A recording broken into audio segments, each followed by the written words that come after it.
gaucho malo, alzado y matrero. Una voz poética inconfundible. ¿Dónde está Fierro? ¿Dónde está Fierro? ¿Dónde está Fierro? El Martín Fierro es el texto más celebrado de la literatura argentina. Se trata de una historia contada en 2 poemas. El gaucho Martín Fierro es el relato de las desventuras de un gaucho maltratado por el Estado y perseguido por la ley. La vuelta de Martín Fierro es la segunda parte, en la que aquel gaucho rebelde vuelve a sus pagos ya amansado, dispuesto a ver si lo dejan trabajar. De la ida a la vuelta, el gaucho se mueve entre la rebeldía y la integración, entre la fuga y la adaptación.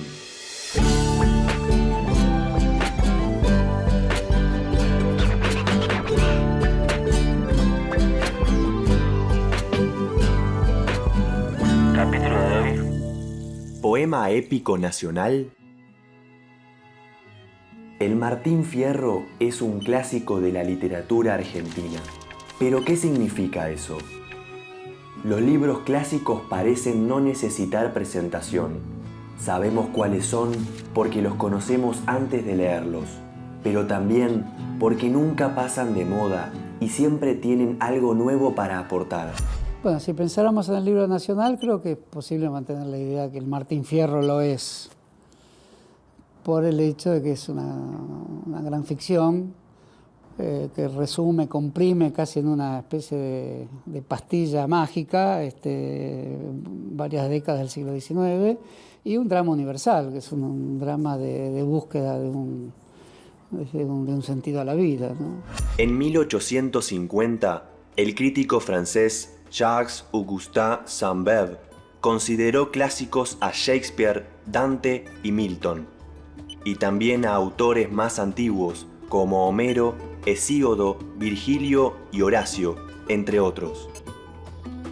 A esas obras, Sainte-Beuve les adjudicó valores como la regularidad, la sabiduría, la razón y el haber descubierto alguna verdad moral no equívoca o alguna pasión eterna.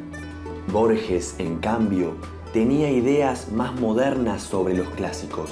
Él decía: clásico no es un libro que necesariamente posee tales o cuales méritos, sino que es un libro que las generaciones de los hombres leen con previo fervor y con una misteriosa lealtad. Por eso el Martín Fierro también es un milagro del lenguaje.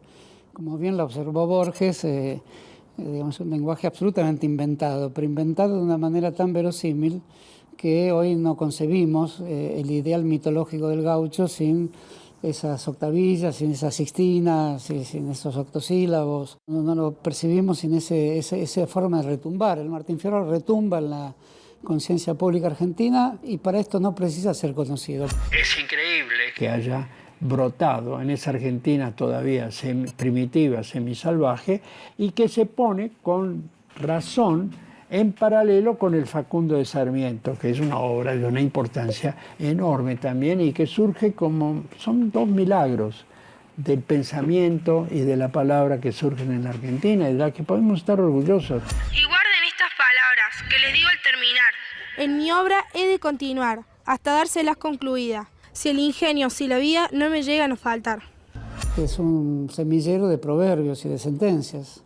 Muchas de ellas vinculadas, como bien escribe José Hernández en los prólogos, a sabidurías más antiguas que la Biblia. Lo remonta a Persia, ¿no? 3000 años. En el clima cultural que rodeó las celebraciones del primer centenario de la Revolución de Mayo, Leopoldo Lugones y Ricardo Rojas consideraron al Martín Fierro como el poema épico nacional. Lugones lo consideró un poema épico y lo trató como si fuera la Ilíada argentina, ¿no? Otros lo consideran una denuncia social, otros lo consideran un poema liso y llano, ¿no? Otros consideran un relato, es una novela. También relata las desdichas de un personaje, ¿no? Que se llama Fierro, que va de aquí para allá. Es decir, hay una diversidad de lecturas posibles, ¿no? Cada una la fundamenta de acuerdo con su propio pensamiento, ideología o lo que sea. Aunque las interpretaciones de Rojas y Lugones eran diferentes, pronto se destacó uno de los rasgos que compartían: la necesidad de definir la nación de modo claro y homogéneo, dando a los argentinos un poema épico que funcionara como origen de un nosotros. Pero lo que quiere decir Lugones es que siempre hay un libro de la nacionalidad, como la Chanson de Roland en Francia, el Mío Cid en España, y que al mismo tiempo funda el lenguaje. ¿Y qué lenguaje funda el Martín Fierro? Ahí interviene Borges. Funda el lenguaje artificial, que no hablan los gauchos, pero que los gauchos después lo hablan porque el libro influye en ellos, y frustra un poco el deseo originario del gaucho de hablar el lenguaje castellano correcto. Es decir, es una incomodidad dentro del lenguaje castellano correcto y por lo tanto es una lucha idiomática también que presupone la autonomía del país desde el punto de vista de sus fuerzas lingüísticas. Para el poeta conservador Leopoldo Lugones, el Martín Fierro era el libro nacional de los argentinos. No hay cosa más nuestra que ese poema, dijo Lugones, justamente cuando el país recibía miles de inmigrantes europeos. La operación que se hace con el Martín Fierro en el centenario no puede ser desarticulada de otra serie de operaciones. Por ejemplo, las conferencias de Lugones, por ejemplo, que las conferencias sean publicadas en La Nación al día siguiente, que el presidente y los ministros asistan a esas conferencias, que se funde la Cátedra de Literatura Argentina, que se le encargue a Ricardo Rojas escribir una historia de la literatura argentina, donde él va a dedicar justamente uno de los volúmenes, una de las secciones, a la literatura gauchesca. Primeros actos públicos escolares, que me parece que van como articulando de esa manera. Y no es meramente que de pronto aparece el Martín Fierro. No, el Martín Fierro es parte de una operación. Es más, en el centenario hay una sustracción de las lecturas más anarquistas y la reconversión en un poema épico y nacional. No un poema de una clase, sino en un poema nacional. Que eso es una operación ideológicamente extraordinaria. Es decir, es quitarle, digamos, el carácter clasista al poema y llevarlo a una dimensión nacional donde todos en el fondo somos argentinos y todos compartimos ese patrimonio. Entre 1930 y 1940, el mejor defensor del Martín Fierro como poema épico nacional fue el Estado. Primero el gobierno bonaerense y 10 años después el gobierno nacional incorporaron al calendario oficial el nacimiento de José Hernández como el Día de la Tradición. Hay un filósofo que se llama Carlos Astrada que escribió un libro que se llama El mito gaucho y es donde él pretende que en el Martín Fierro está la cifra de la identidad argentina y lo hace desde una perspectiva, yo diría, esencialista, como que hay un ser argentino, ¿no? Que hay que definir y hay que reconocer y que él lo ve en el Martín Fierro. El Martín Fierro ya tenía las condiciones para despertar congoja, despertar un sentimiento de honor, despertar un sentimiento de creación de comunidades que están finalmente acosadas por la ausencia. Son los temas de una nación siempre, ¿no? Eso, y por lo tanto estaba destinado a tener ese interés, ¿no? Hoy, las interpretaciones del Martín Fierro de 1910 siguen resistiendo el paso del tiempo. Hay interpretaciones cumbieras como la de Oscar Fariña, u otras con características singulares, como la de Pablo Cachdajian, quien intervino el texto sin cambiar una coma, pero organizando la disposición de los versos por orden alfabético, lo que le devolvió complejidad al poema de Hernández.